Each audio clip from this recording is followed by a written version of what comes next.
तो लगातार बड़ी खबर पर बने हुए हैं कि आज मनीष सिसोदिया को लेकर ईडी रिमांड पर क्या फैसला होता है और थोड़ी देर में इस पे फैसला आ जाएगा। लेकिन उससे पहले आपको इसमें अब तक की जो बड़ी अपडेट है वो बता देते हैं।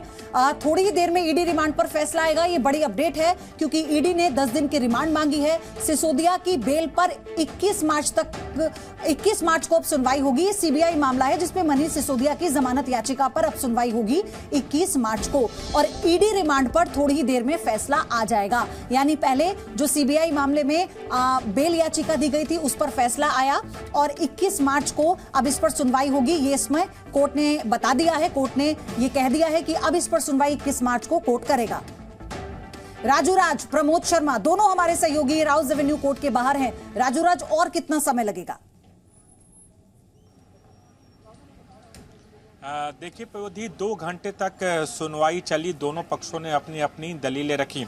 ईडी मनीष सिसोदिया के मैक्सिमम रिमांड 10 दिनों की मांग की थी और उसके लिए अपनी दलीलें रखी कि इस दौरान उन्हें क्या क्या सबूत इकट्ठे करने हैं, जो मनी ट्रेल है उसका पता लगाना है और इस केस को आगे साबित करने के लिए उन्हें इन सबूतों की जरूरत पड़ेगी, इसलिए 10 दिनों की रिमांड की जरूरत होगी। वहीं मनीष सिसोदिया की तरफ से भी मनीष सिसोदिया की राहत के लिए बात की गई और बताया गया कि इसमें पूरे मनीष सिसोदिया का कहीं से कोई रोल नहीं है। अगर किसी तरह का घोटाला है तो जांच एजेंसी उसे साबित कर दे।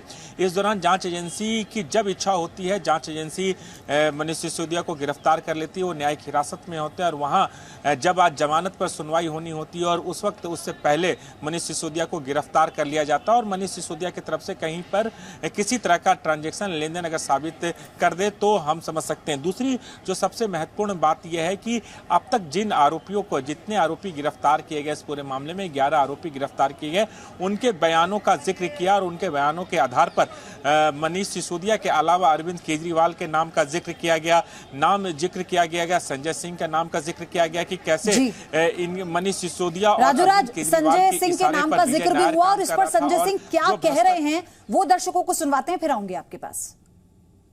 देखिए, ये कहीं ना कहीं अब एक सर्वविदित सत्य हो गया है कि मनीष सिसोदिया के खिलाफ कोई सबूत नहीं है।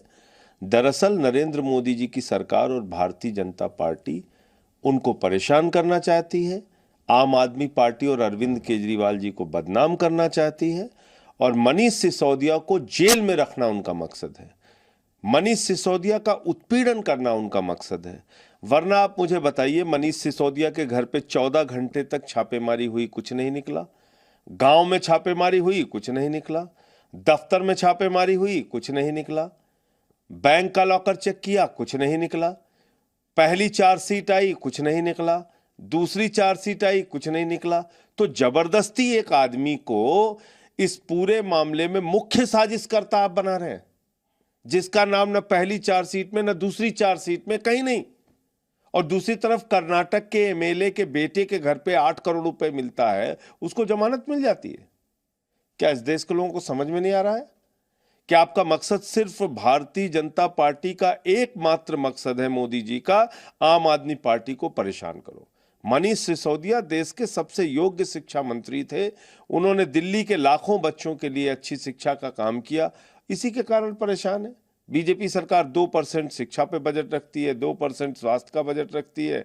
इनको शिक्षा स्वास्थ्य से कोई मतलब नहीं। देश को अशिक्षित बना के रखना चाहते हैं और बीमार बना के रखना चाहते हैं।